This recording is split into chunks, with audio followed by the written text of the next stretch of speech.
Technical Group. Sorry. This meeting is being recorded, and today is June 2nd, 2022, and it's 9:31 a.m. And I am Jeannie Kennedy, the chairperson of the ILL Technical Group. This morning, we're going to be going over the voting for next year's agenda for whoever is going to be heading up as chairperson, as vice chair, and as secretary. But first, let's take a look at our meeting notes that were put together by Secretary Essex. Those are the February 24th, 2022 meeting notes. Do we have any addition to those notes? If there are no additions, are there any changes to those notes? I have one change. My name is spelled Jeanie. Just a little change. Sorry. That's okay, no problem. If that is the only change, do we have approval of those minutes from February 24th, 2022? Approved. We have a first. Do we have a second? I'll second. We have a second. Those notes are approved. Today's agenda, we're going to be going over. Can I just ask who seconded, please? And Prospect Heights. Okay, thank you. Thank you very much, Prospect Heights. We're going to go over the officers' reports. Today, we're going to be covering the election of the group officers for this coming year. Mieko is going to review and approve the drafted lost and paid ILL procedures. We have the CCS resource sharing policy that's going to be covered by Deb. We have the upcoming OCLC reclamation. Deb is covering that also. Stephanie will not be joining us today for the ILDS delivery delays. That's going to be tabled to the next meeting. We're going to be going over the temporary RFID tags, and that's going to be an open discussion. We're going to cover the ILL library accounts in Polaris. And then I have one addition to today's agenda, and that's going over the Realm update, REALM, and that's the OCLC Realm program. And we're going to go over phase 1, phase 2, and phase 3. Are there any other additions to today's meeting? Thank you. Do we have a report by our secretary? Would you like to add anything? No report. No. Very good. No old business for today. CCS staff reports. Do you have anything, Mieko? I have Wonderful. a few things I just want to add. The first is I'm going to post a link to the sign-in sheet for the meeting into chat. If you have a moment during or after the meeting, please enter your name. I will also email this out after the meeting ends if you don't have a chance to do it now. The other thing I want to mention is that next year's meetings will continue to be virtual. We have meeting dates set for the ILL group for August, February, and May. I will add those into chat, and then you can expect to see those publicized and published to our calendar and to L2 if you're not able to catch them in chat. So don't worry about that. And then the last thing I just want to mention is that nominations for the advisory group members are going for another week through June 10th. There are several committees that ILL staff can serve on. So if you are interested, please talk to your director if you would like them to submit you as a nomination. So that is all I have for my report. I'm going to go ahead and add those dates to the chat. And then don't forget, you should be able to click that link that I popped in chat and add your name to the actual document. So we'll have that recorded. Thank you. Moving on to new business, we have the election of the 22-23 ILL technical group. Mieko is going to handle this. Yeah. Yeah. So let me just get those dates up here real quick for next year. It's weird typing in 2023, guys. Yeah. I can already tell it's going to be a problem. Okay. So in terms of elections, first of all, I just want to say a huge thank you to our current officers. Jeannie has been leading us as chair. Round of applause. Stephanie Klump had to leave for a home issue, so she has been serving as vice chair, and she will step into the role of chair next year. A huge thank you to Mary Ellen for serving as secretary and writing up such fabulous minutes. So with this, it's our last meeting of the fiscal year. So again, Stephanie is our vice chair / chair-elect. She will step into the role of chair for next year. We do then have openings for chair and for vice chair. I sent out an email asking for self-nominations. I have received Mary Ellen volunteered to be secretary next year, and Jeannie offered to be vice chair. I have not received any other nominations. We typically don't have more than one person running, but I just did want to open it up in case there were any last minute self-nominations. So would there be anyone who would like to put their name in addition to Jeannie and Mary Ellen?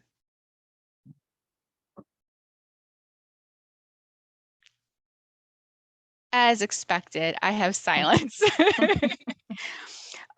So with that, since the officer positions are uncontested, we don't have a need to have a formal vote. We will consider both roles accepted and approved. So Mary Ellen will continue on as secretary for the next fiscal year.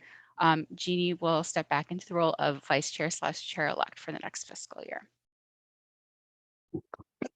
So thank you for. Thank you. Thank you.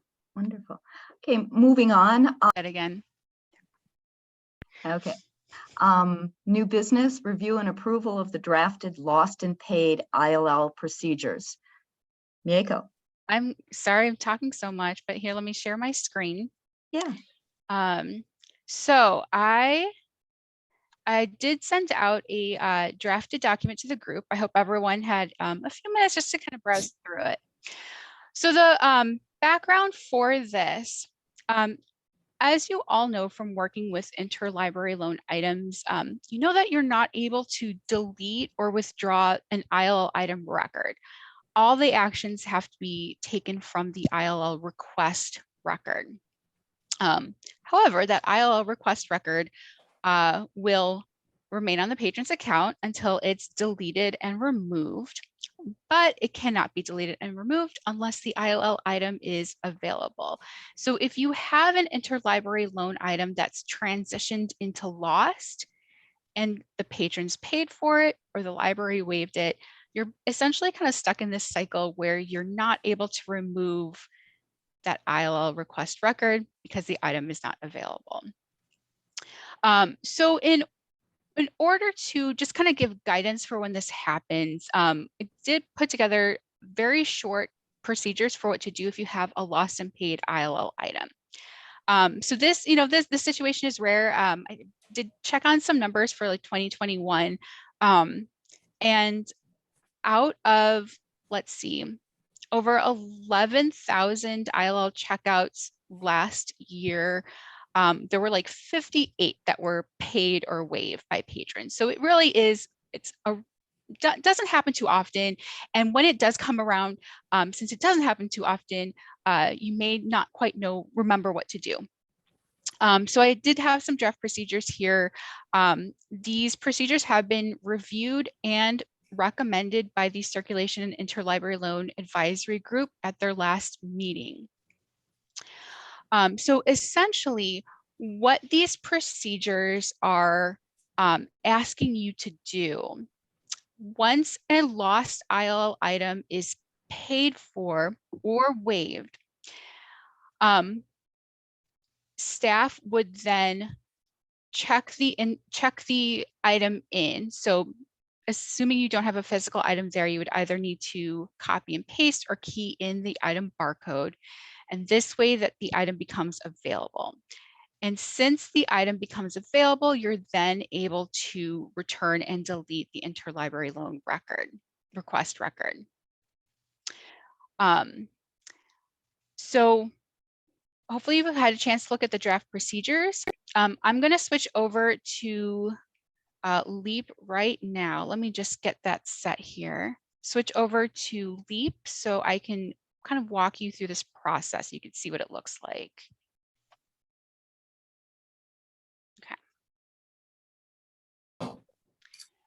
Okay. So in Leap, I have a patron here who has been billed for a lost interlibrary loan item. And if Leap will catch up.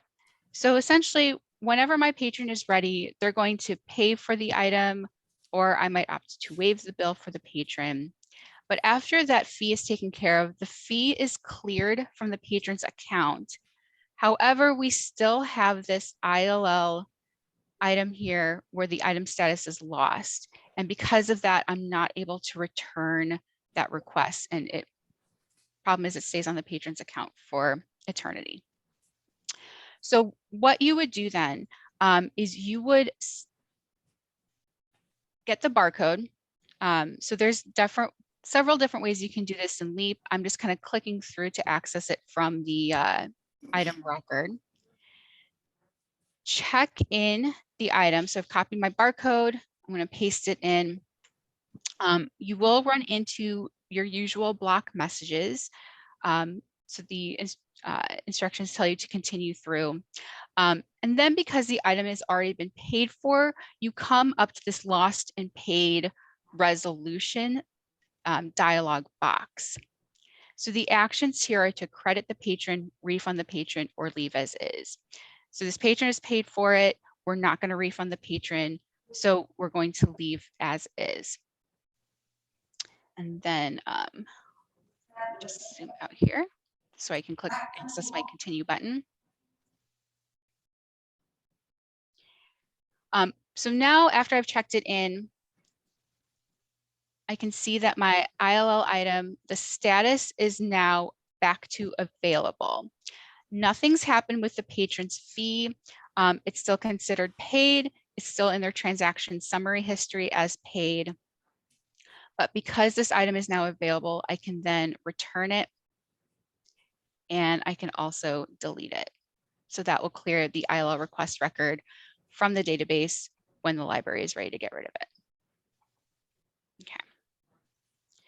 Do you have any questions about that workflow?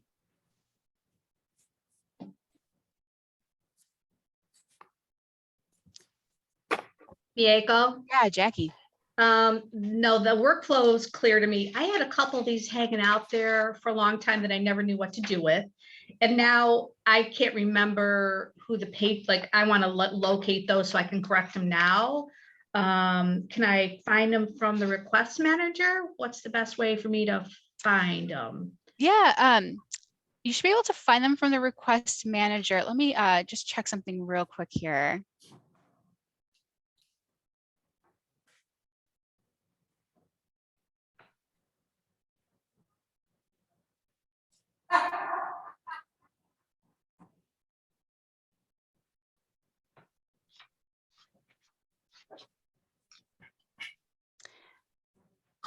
You should be able to find them from the request manager.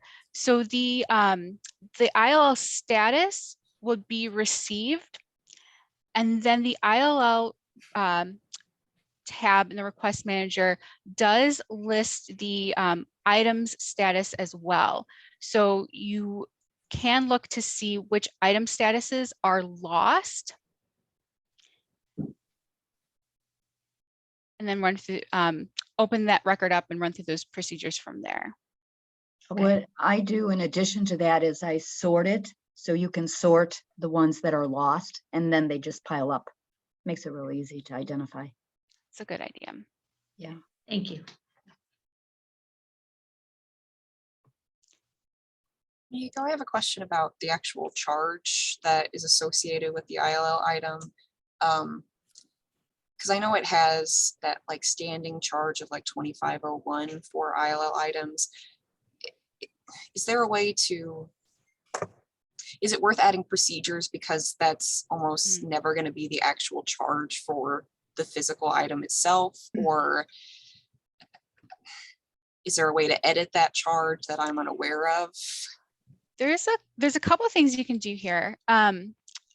First, in terms of the default charge that's applied to the ILL item, if your library ever wants to reassess that and assign a different default charge, reach out to CCS because we can modify that from our back end. In terms of modifying a charge for an existing item record,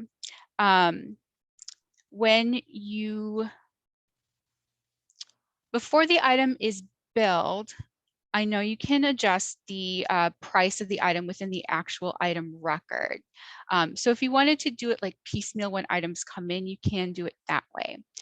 In terms of what to do after an item has actually been billed, let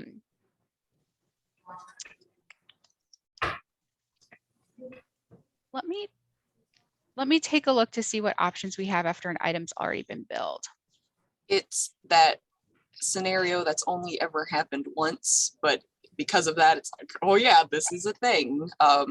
Someone who borrowed an ILL that was charged for it, they got the notification, and thinking they were doing the good citizen work, they paid that $25 and it was Now we have $100 book instead. And it's like, no, Yeah. you still owe us $75. Like, Yeah. just to avoid that whole that whole scenario. Yeah, we had that happen one time and we went in and modified our default. I think it's $99, $99.99 or something like that. So it's a red flag to us, like, oh, that's not right. And before we mail out the billing, or we'll, I mean, it hasn't happened now that we've modified it, but we Right. did have that as well, Carrie. So that's when we decided to change the default. That might be the easiest solution, because I don't think there's too many folks out there that'd be like $100, no problem, without Right, contacting right. the library. Yeah, okay.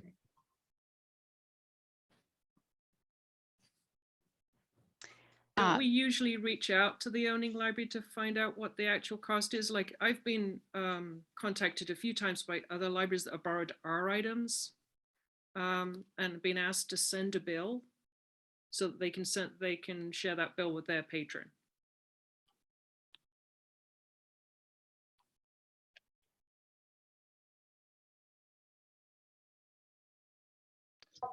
I'm looking to others here. Indian Trails also asked the other library, the lending library, the amount.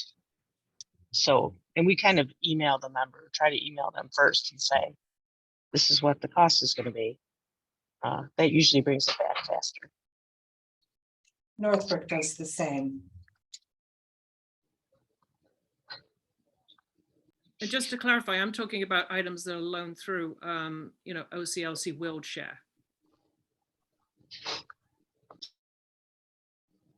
Yeah, same here.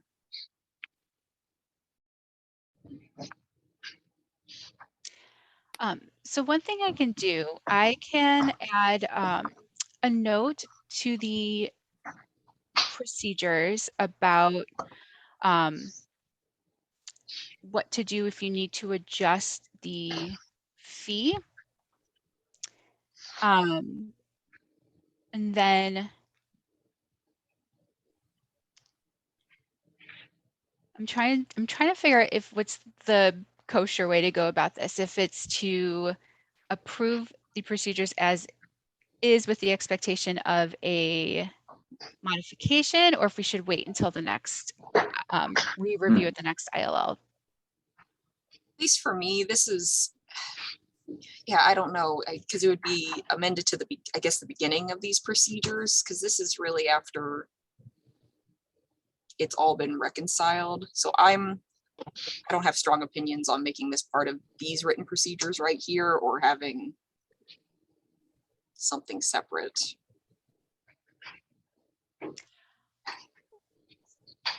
How about this? Would this be okay if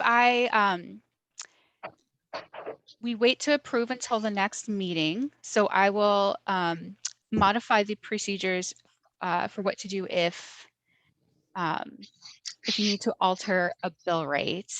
And then Mary Ellen, in the minutes, we can probably just let people know, like, if you do need to reference documentation, to reach out to me directly and I can share. Okay. Okay, let's do that. So Jeannie, we'll see this as old business then for the next meeting. Okay, excellent. Next we have CCS resource sharing policy, and that's going to be presented by Deb. Hi, everybody. Happy to be here today. Good to see you. So today I wanted to briefly touch on the new resource sharing policy that was approved by governing board in April. This policy, which has been at this point a couple years in the making, establishes some basic guidelines for hold settings and sharing of materials across our members. So the policy was created in response to feedback that we received directly from our patrons way back in 2019 when we conducted some patron usability testing in PowerPack. So during those user testing sessions, your patrons shared that they were often a little bit confused about hold blocks and item restrictions when they were trying to place holds in the catalog. So our goal with creating this policy was to really minimize the barriers that patrons encounter when they're placing holds in the catalog. So to reduce the possibility that a patron would be blocked from placing a hold, because that turned out to be very confusing for the patrons we talked to. So the policy will help achieve this in a couple of ways. First, the policy says that most new material must become holdable to any patron within 90 days of acquisitions. So you add a new item to your collection, you can, if you want to, restrict it to your patrons for 90 days, after which it becomes available to fill a hold for any patron. Second, the policy asks that libraries lend out any items that can be safely transported in delivery to all member libraries. So again, not imposing pickup restrictions unless they're absolutely necessary due to the item's size, weight, risk of damage. So the policy does allow libraries to continue to have hot and other special collections that would be limited to just your patrons, like Library of Things materials, hotspots, etc. So we're not saying everything has to be holdable to everyone. You can still have those special, unique collections that are limited to just hold by your patron. So the full policy can be found on our website. It's part of the governing board policies, so it's on page 42. It's a long document, but it's in there. And we've also added a basic FAQ page to the website that I'll pop into the chat when I'm done. I know most of you have already read through the policy and documentation. So how will this affect ILL staff specifically? So for many of you, honestly, nothing will change. Several libraries have always shared out new materials with other CCS libraries. So if that's what you've been doing, you will not see any impact or change to your workflow. For those libraries who have traditionally allowed only your patrons to request your new materials, the biggest change will be that items in your new areas may become holdable to any patron at 90 days. So when you're doing your pick list, you may begin to see new items pop up on your pick list to be sent out to other CCS libraries. Again, libraries can choose to limit new materials to just filling holds for your patrons for up to 90 days. After the 90 days, 3 months are up, those items will become eligible for intra-CCS sharing. The items don't have to become not new at 90 days, so you can keep them in your new section as long as you want. A lot of libraries keep items new for like 6 months. So again, if you haven't previously shared out new things for with other libraries, that would be the biggest change that you would see. So I want to pause briefly to see if you have any questions at this point.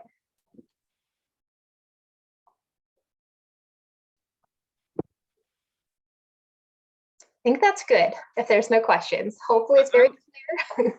I was going to ask about the STEM kits because so far, I mean, if you come to Crystal Lake Library, you can check out our STEM kits, you know, regardless of what your home library is. But we're running into some issues with returns because I thought they weren't supposed to go on the van, but we're getting like our patrons that go to our Algonquin library and borrow STEM kits, and then they'll return them to us at Crystal Lake. So, you know, I was wondering about that sort of thing. I think that's, you know, because it's hard to tell the patron, oh, you can return anything anywhere. And then, you know, with STEM kits, it's a bit different. Like for our Crystal Lake ones, we include a packing list that includes how many items of each, you know, like if it's Lego, how many pieces of Lego should be in there.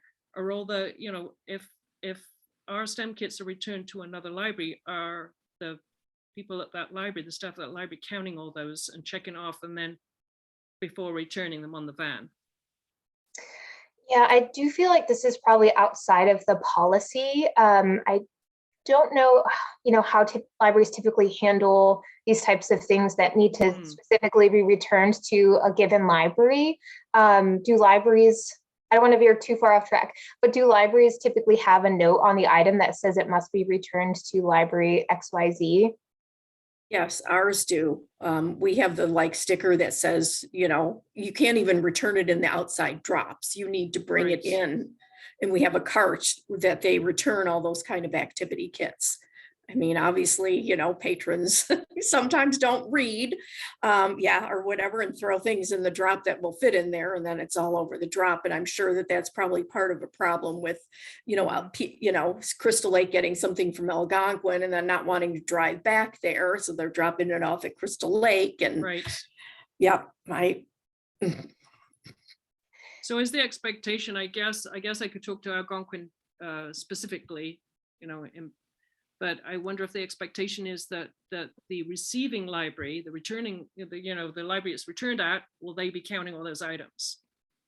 Or are they just checking it in and leaving it up to us to handle it, you know, once we receive it?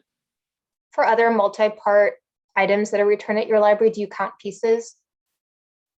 Well, the STEM kits are the specific.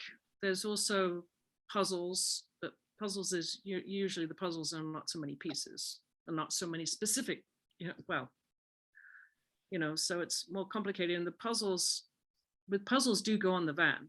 Is where the STEM kits is not supposed to be, traveling by the van. Yeah, I think this is something, unless anyone has any good tips and tricks here, maybe we could add this to the next ILL agenda meeting, so we can do a little bit more research on what libraries tend to do, and how they would typically label items to indicate to the patron, like, you have to return it here, even though I know, like Karen said, patrons don't always read that, and they're gonna stick it wherever it's most convenient to them. So I do think this would be a really good agenda item for a future meeting. Sure. Thank you. Yes, I would like that. Thank you. Yeah, and then we could do a little bit more research on what libraries are currently doing, and if anyone has found something to be really successful in getting the things returned where they need to be, instead of at the wrong library. Yeah, Louise. What we do with items, especially OCLC items that have been returned to other libraries, and we need it, the slip says right on the front, return to Wilmette. We end up calling the patron and reminding them that when items say specifically return to us, that it be returned and not sent to another library. So sometimes, if it doesn't happen often, it helps to maybe call the patron and say, because of the nature of the material, please return it to where you checked it out. And it seems to have been working with OCLC. if I got a call from the library scolding me, I would follow the rules next time for sure. So with the policy, our goal is to roll it out by July 1st. So CCS is working with staff from each library, typically the circulation manager and the head of tech services, to review your existing practices and policies and identify where changes might need to be made in order to comply with the policy. So several of you here are involved in those tickets, so thank you for your patience as I get back to your questions. And again, like I mentioned earlier, many of you are already following the guidelines in the policy, so you may not actually see any impact or change, which is great. All right, does anyone have any other questions about the policy? Again, I'm going to pop the link to the FAQ in the chat right now, just in case you want to read a little bit more about how we came to this policy, but hearing no questions, I think we can move on to the next item. Okay, excellent. Deb, you're going to be doing the next item too, upcoming OCLC reclamation, and that's going to be your presentation. Thank you. All right, again, this should be a really quick update for you. So you may have seen in CCS News that we are participating in an OCLC reclamation project.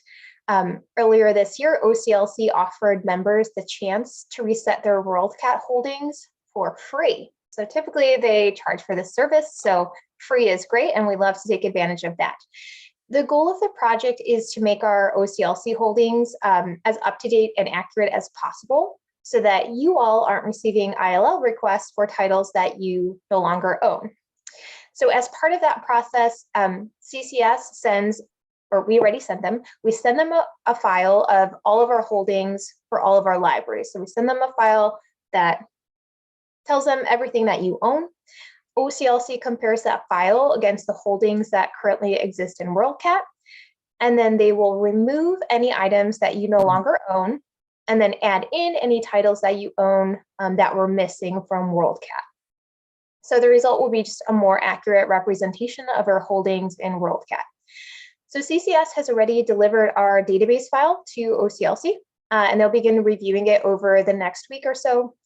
OCLC will send CCS a report of all of the adds and deletes so that we can verify everything looks good and they didn't make a massive mistake. OCLC will then add in the new set of holdings to OCLC, after which they will delete the old set of holdings. So you should see no impact to your normal ILL workflow for this time.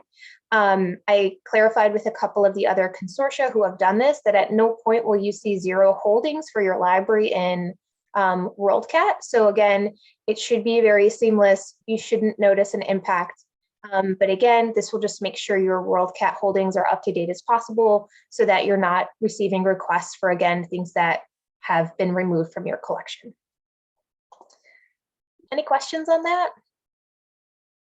I have a question. How often did they do that in the past? So CCS has always managed your OCLC holdings for you. We previously worked with a company called TMQ, and now we participate in monthly updates as part of like a Rails LSAP group. So again, we do regular adds and deletes on a monthly basis. However, this is sort of like a looking at everything, right? So normally we're like, here's the new stuff, here's the things that have been removed, but this is a chance to do just like a full comparison in case during those smaller updates, things were missed. So again, we do ongoing adds and deletes to OCLC, but this is sort of like a one-time, let's look at all of the things at once. Thanks. Any other questions? No? All right, well then I will turn it back to Jeannie. Okay, thank you. The next item is going to be tabled, and that is going to be presented next time by Stephanie Klemp, the ILDS delivery delays and mishaps. So we're going to move on to the temporary RFID tags, and that's presented by me. Sometimes as professionals, we're not good at letting go, and we need to give ourselves some grace and permission to let go of some old procedures so we can strengthen and continue to do new things. And that's what these RFID tags are. So we're also going to try using a whiteboard today. And on that whiteboard, it's going to come up, and we have Mieko who's recording on that whiteboard your responses. One of the things I'd like to ask you is, when we consider these RFID tags, is there an overlap with existing tagging that we have? And I'm looking for responses from you, and it's going to be recorded on the whiteboard that's in front of us.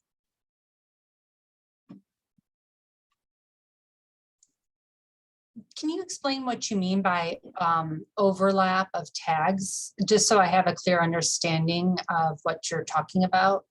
Okay, well, all of our books are already tagged with some type of identification tag, so that when you scan it in, the RFID tags are another tagging that's added to each item. But there's the permanent tags, and then there's the tags that are not permanent for those items, be a temporary RFID tag.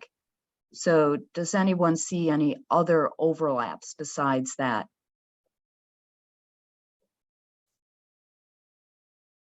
I don't, no. You don't? Okay. I so don't, we yeah, ha- I don't, Jeannie, yeah. Yeah, so we have the Okay. existing tagging on our books. We have the Right. permanent RFID tags. Not everyone has that. And then we have the temporary tags. And are you talking temporary tags like that come in, like if we don't have an RFID system at Fremont? And are you Yes. talking about those tags that people put in books? Exactly. Yes, Okay. Well, we exactly. do find a lot of them that are left in the books when our items are returned, that we tend to send back to the libraries. I don't Excellent know if that's comment. what you're like looking for, but Mhm. okay, Yeah. that's what I've noticed. Because what I'm looking for is, we're just putting together information right now about these temporary RFID tags. And that's an excellent comment. Do we see these items do they need to be treated differently in some way? Like, you're finding extra tags, you're sending them back. Is there any way that they're sorted differently when they arrive at your location? I guess it depends if the item is returned at an RFID library or not. That's one thing that some staff may not see it. Our library does RFID tag as well as tag Fremont's items. And I think if it's returned at another library that doesn't provide that service, it gets missed. If it drops out of the book, we're okay. But on an average, we tag about 100 items that come in through the Rails bins on a daily basis for our patron holds. And we have roughly 1,800 holds on our shelves at any time. So I guess it depends upon your hold level. We found it as a patron service, because we may have a patron who has 75 holds, and to be able to RFID scan them on a self-check versus having to figure out which ones didn't scan, left work for Amy's on the call, left work for Amy to be able to have to contact the patron for an unclaimed. So and if you find our tags, we're very grateful if you return them. If it's too much of a hassle, we understood that would be a cost of business to us, that they may not get returned. So thank you, Karen, for returning them, and all the other libraries that do. Excellent. I hope that kind of helps answer some of the questions of why we have done it as a service to our patrons. Excellent. Thank you for that response. Does anyone else see this as affecting the patron experience with the RFID taggings, whether they be permanent or semi-permanent, the temporary tags?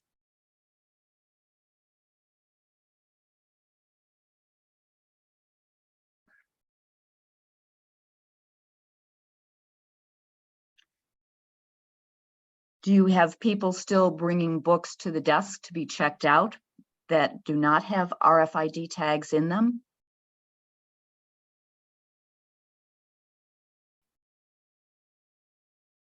At Crystal Lake, we haven't so far chosen to use the the temporary tags.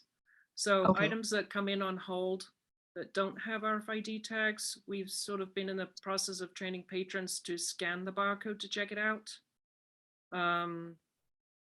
We do have some patrons that'll take things home and won't realize it's not checked out. But yeah, I hadn't thought about doing, removable tags. What do you call them? Temporary tags. I hadn't thought of that as a solution. I don't know. I have to think about that, whether that would really help us. If it would work, yeah. Because Yeah. this would start affecting the staff experience when those books come in and adding those tags to it. I'm also curious about how they work. I mean, like, because I know, having gone to RFID not that long ago, the permanent tags that are placed inside the items, are stuck inside the items, are encoded with the information from that item. So I'm wondering how the temporary tag works then. Does it encode it with any information? And what happens if the patron loses it and it's returned without the tag in? How is it then just checked in the traditional way anyway? So those are some excellent questions that need to be considered. What do you do when those tags are lost or missing from the book when it is returned? I see this as having some longevity, the RFID tagging, and that's why this discussion is happening today. And that's a really good question. We're going to address that question in just a moment with those people who have used the temporary tags. Hopefully we can glean some information from them for those people who've been doing it longer. Do you think we're ever going to go to a required RFID tagging for all libraries? That might be really expensive for smaller libraries. Yes, 'Cause definitely. I remember Rails were talking about all libraries having RFID, but I'm not sure if we could ever achieve 100%. Yeah. Tony, you have a thought? Well, we do temporarily tag all the CCS items that come in that aren't tagged. And yeah, we get a small percentage of books returned from our patrons without the tags. And again, it's like the cost of doing business, although more often than not, we have some patrons come in with, a dozen of them at a time and said, oh, these just came out of the book. And what we do is we paper clip, for the most part, the temporary tags somewhere inside the back cover. And for the most part, yeah, it does work out really well in terms of patrons using the self-checkout machines, that they're able to check out everything, all at once. So it is obviously more time consuming. It's definitely a chore that we all do when we unload the van and end up tagging everything. But on the other hand, it seems to be working out really well for us. So if you guys, if anyone is on the fence about it, I certainly would encourage you guys to at least consider it. Yeah. I have another question then. So if they're checking out the items with a temporary tag on the self-check, right? How is that an item appearing on that checkout slip? Is it just appearing as item checked out, or is it? It does, right. Information It's linked to the item itself, so it'll just show like a regular checkout. Yeah. Well, but will it include the information of the item, like a title and an author? Yeah, it does. Yes. Oh, so you are encoding each tag to that item then? Right. Ah, okay. Thank you. And it also, it's also neat to apply to all the non-CCS items that we get, even out of state ones and whatnot. We do the same thing. And some of those libraries too, out of state, downstate, those items, if they're tagged, all the better, because we're able to use that tag. So that works out well. There was one, and this is just a sidebar. We did notice that, at least with our system, if the item that comes in from, say, some university downstate or out of state. If it has either less or more than 14 characters in the barcode, it won't, the tag won't take with our system. So we have to basically give it a extra barcode. So we have some tags for those items that have barcodes on them that we then use to create that record. That's just a little sidebar. It was kind of fun to have to figure that out. Like, how could we get these items tagged? But someone much smarter than me figured it out. So that's Jasmine, by the way. So You're pretty smart, Tony. yes. So I do have a handful of comments and questions that I just want to read from the chat. Gray's Lake removes a lot of temporary RFID tags in their items and will send it back to the owning library. However, the issue can be that the tags are taped onto the items and tear the paper or cause other damage. Lake Villa reports the same, and they've tried to train their patrons to scan the barcode if the item does not scan on the self-check. Let's see. At Displays, they instruct patrons to first set the item down, and then if the item does not check out, to scan the barcode. We also have branch manager gates, which lets them know if an item has been checked out or not, or if the security was just taken off. And let's see. Yeah, Wilmette comments that it's time-consuming blanking tags. And Lakeville asks, how many libraries tag the items from the bins? yeah, we do. Park Ridge. Park Ridge, good. Wilmette does.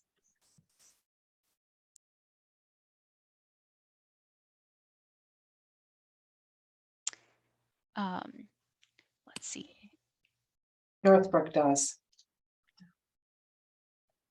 More messages here. All items from other libraries are holds. So if the member picks up the item and forgets to scan the barcode or the RFID tag did not read, this item appears in the unclaimed list when the item will be expired. So in this case, they call the member to make sure if the see if the member has it, and then they can check it out to the member manually if they did take it home.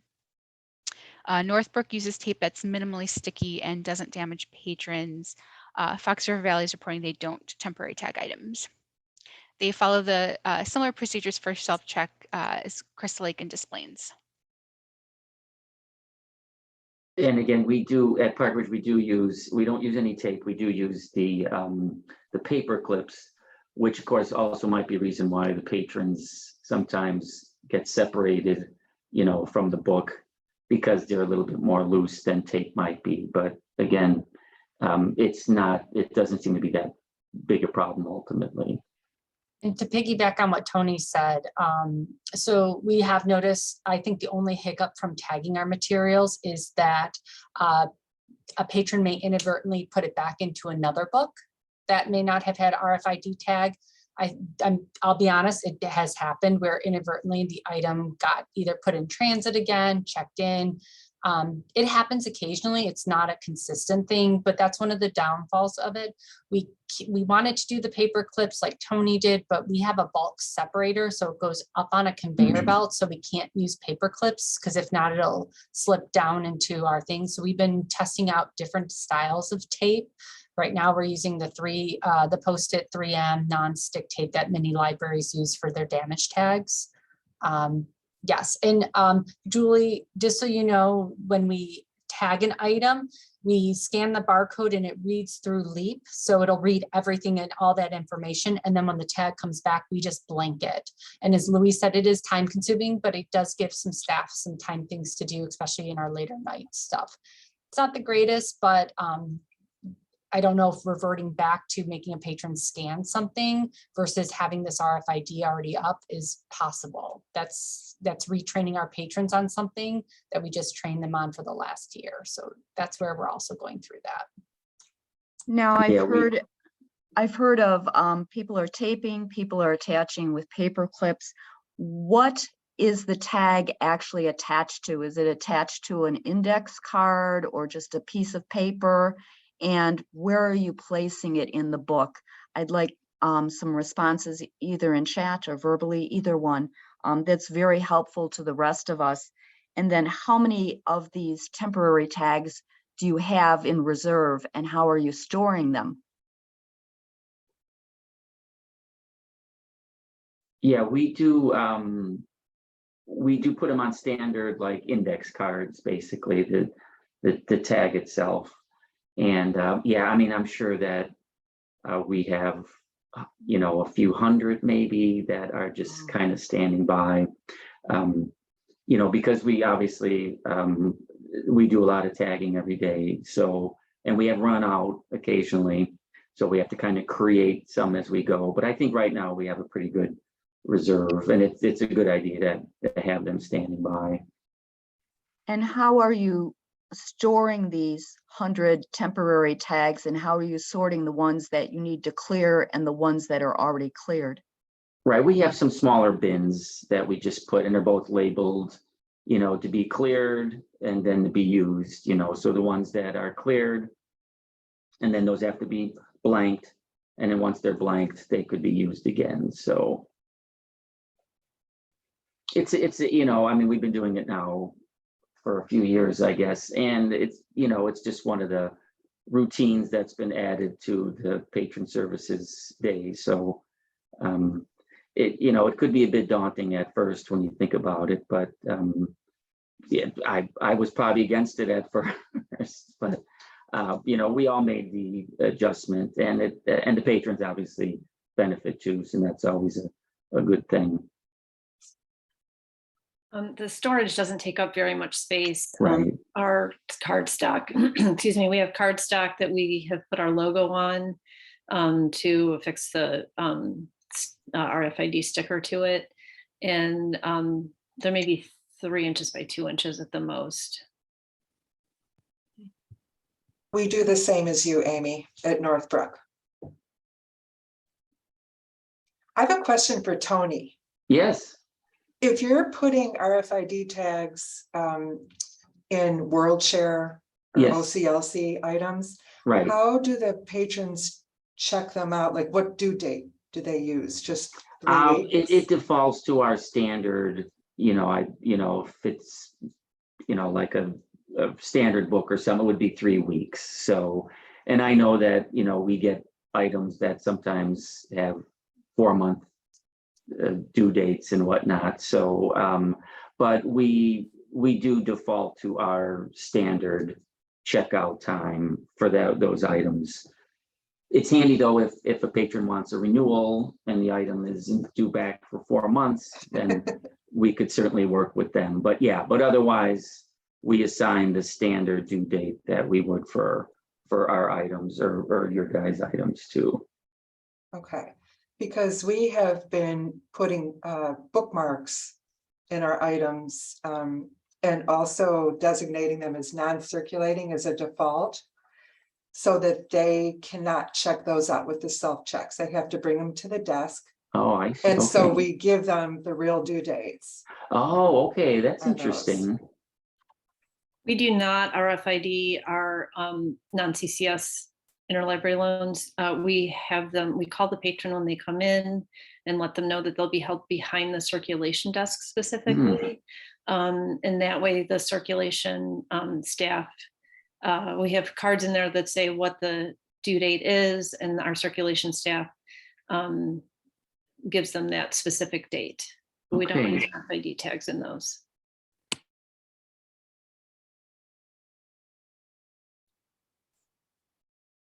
Thank you for all of your suggestions and things. If you could just take a picture of that tag attached to a book and just take a picture, those libraries that are doing the temporary tags, and take a picture of your storage sorting units. We can send those to Mieko and then we can share them with everyone. That would be so helpful to actually see something, that concrete something that you put together. Because this wealth of experience that you have is just wonderful to be hearing all of this stuff. Are there any other suggestions or questions that we have on RFID tags today that someone can think of? Did we scare anyone off from starting tagging, or, you know, did we lose anyone? Yeah, we might have. Okay. But think- thank you. Thank you Oh, for your suggestions.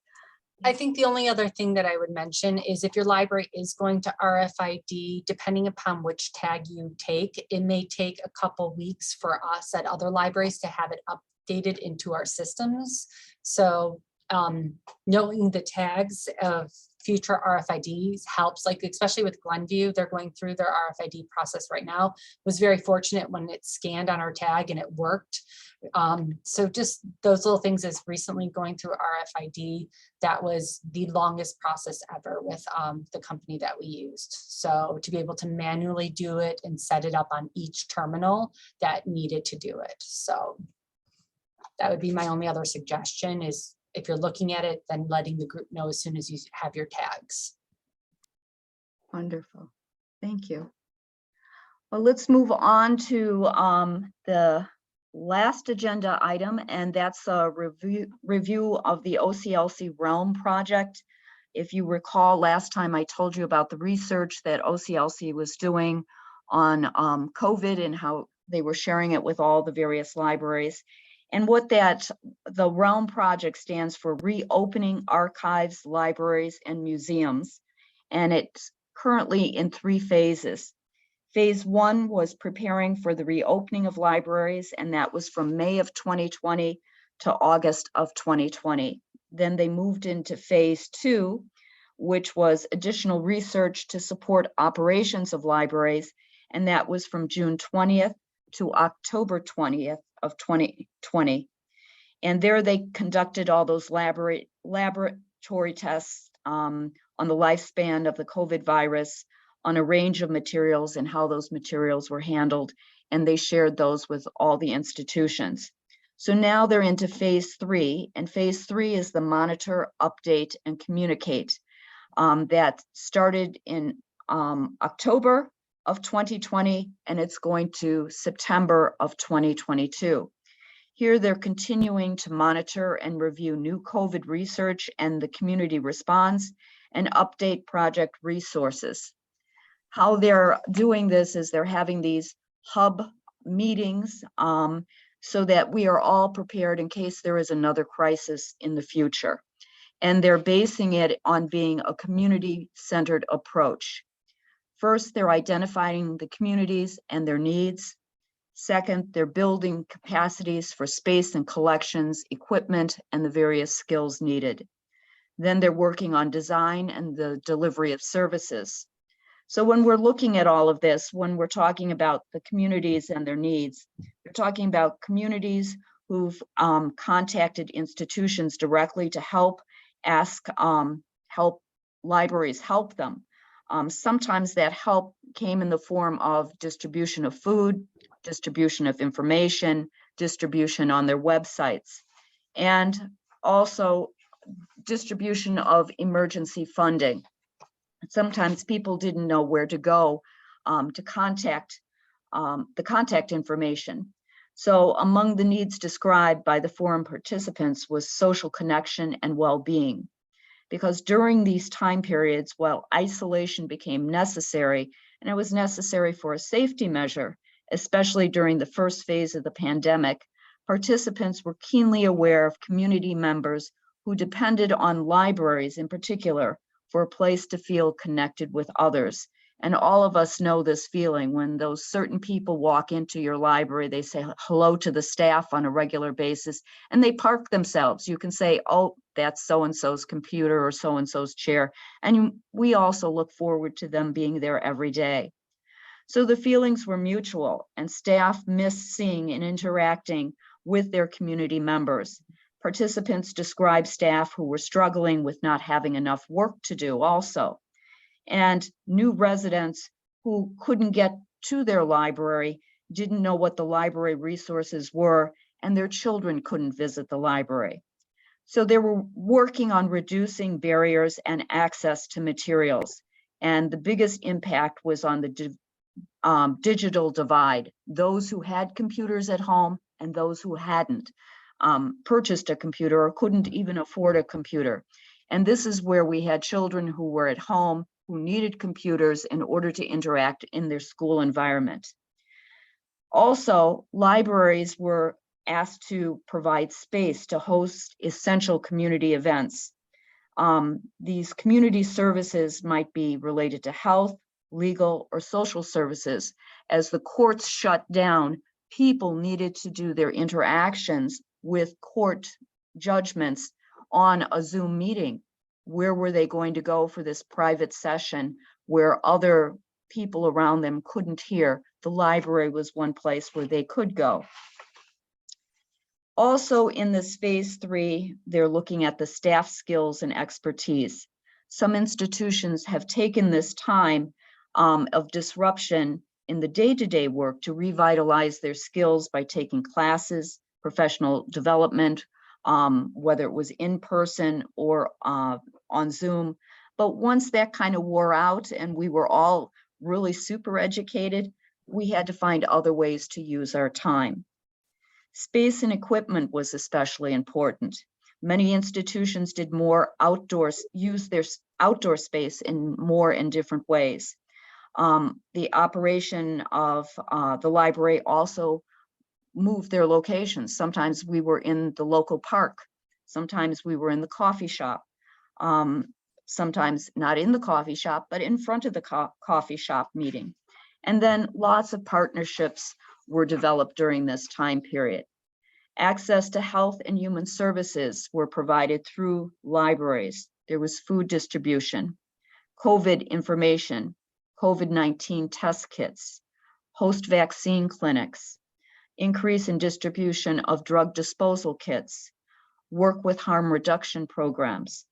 Many participants mentioned that these expanded services reached new people and put their institution on the radar of community stakeholders. And those that did food distribution found that their activity brought in people who wouldn't even normally be using the library. And this was really true in Maryland, where they used ham distributions in order to get people to come to the library. What a unique experience for those people. In addition, there wasn't time to put sustainable structures into place before reacting to the pandemic.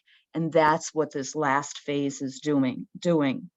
And with the virtual story times, while at first they were extremely popular, they found now there's Zoom fatigue with children who are using the computer for absolutely everything. And then finally, in their final evaluations, they said new hires during the pandemic didn't know what the normal volume of library business looked like. And when it returns, it would be interesting to see what their reaction will be.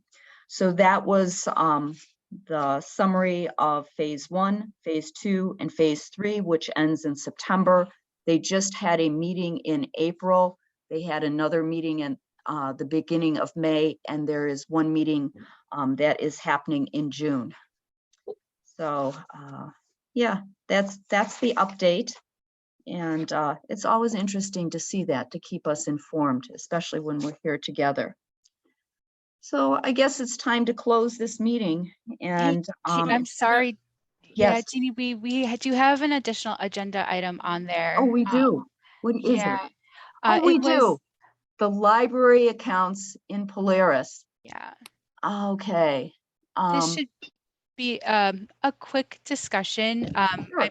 I more just wanted to get input from you all about where you access information about an institution when you're working with an out-of-system library. Trying to get a sense if people look in LEAP or if they look in WorldShare, library's website, or another source. So for example, when you're prepping an item to mail it out to an out-of-system library, where do you reference that information? And along those same lines, if you're getting ready to bill a library for an item, where do you get that sort of information? At Lake Forest, the return information I get on the OCLC request. Also, that information is sometimes packaged inside, especially if you're using the Library of Congress.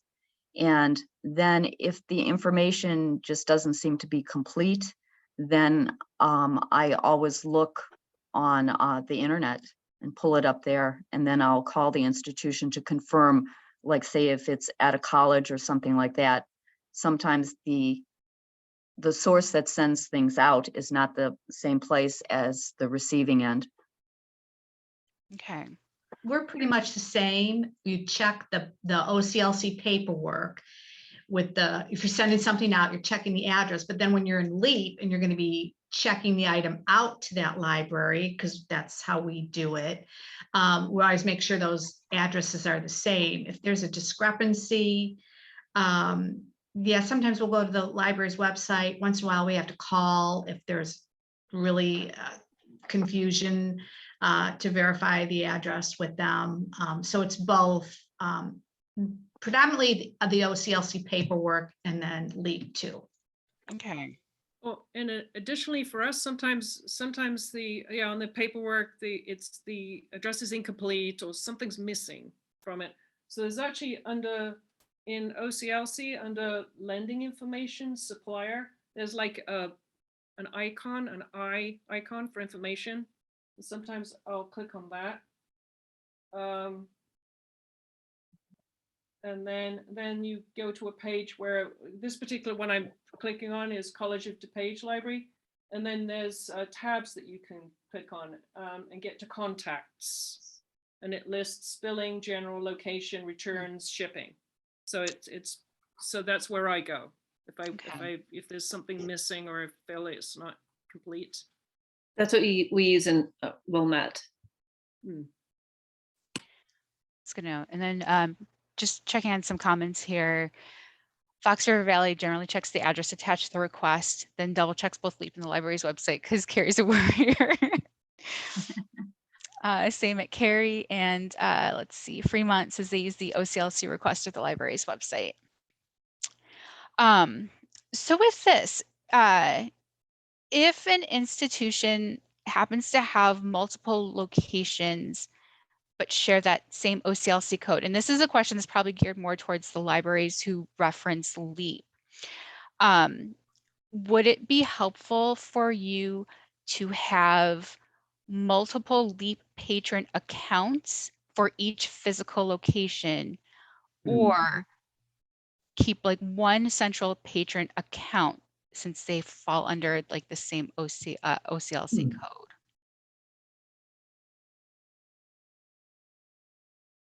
An example would be the Salt Lake County Library Systems out of Utah. Excuse me, in LEAP, it's the West Jordan, Utah address, but a lot of stuff I send is to the Cottonwood Heights, Utah, which is not listed.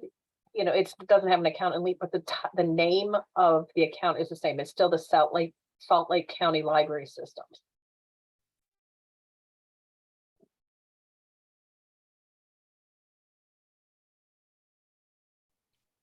So essentially and Lori, correct me if I'm summarizing this incorrectly, essentially the institution has the same name and the same OCLC code, but potentially multiple different mailing addresses. That's what I've seen, at least with that one specifically. Okay. I personally would appreciate separate accounts because I think when I'm looking them up in LEAP, I might default to the address just to verify, because even if they're not in the same system, there are some libraries that have similar enough names that it's like, nope, it's this one in Texas versus that one in Arkansas kind of thing. So I would not be opposed to separate ones. Yeah, I almost kind of agree with that also. I mean, since they're two separate locations or whatever, I don't know, it might be two separate staff. There should be two different patron records. But it's going to be difficult differentiating, isn't it? Unless we find some way to differentiate it. Like I just looked up the Salt Lake County Library Service, and there's a note in there saying that it was merged with another number. So it's like, you know, you kind of wonder whether they weren't two before and then they were merged thinking they were duplicates. So is there going to be a way to differentiate between which one is which? Or That would be something we would definitely need to figure out. I suppose with that Salt Lake County one, we could do like CH for Cottonwood Heights and WJ for West Jordan. Yep. Yeah, good idea. So put some kind of indication in the actual name, I'm guessing would be the most visible when you're searching.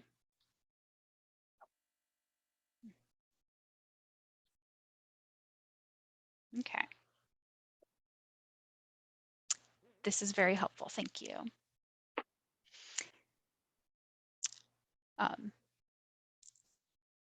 Any other comments or input about the LEAP library accounts? Sometimes I'll put a comment or just some information on the LEAP account, like in the notes, just referencing that this library is part of, you know, a different library system, the name of that, and that they are the billing library. Because sometimes the branches have nothing to do with billing, that's just for delivery. But if you have an issue, you want to know which one is the main one.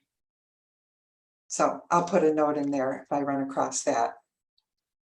That's a good point. So if you have a patron account for like a satellite location, add the note saying like for billing, send here. Right. Like if they don't have their own code, the three letter code, there's like several sites that have that same code. I'll put a note in explaining the main billing institution. That's helpful. Thank you.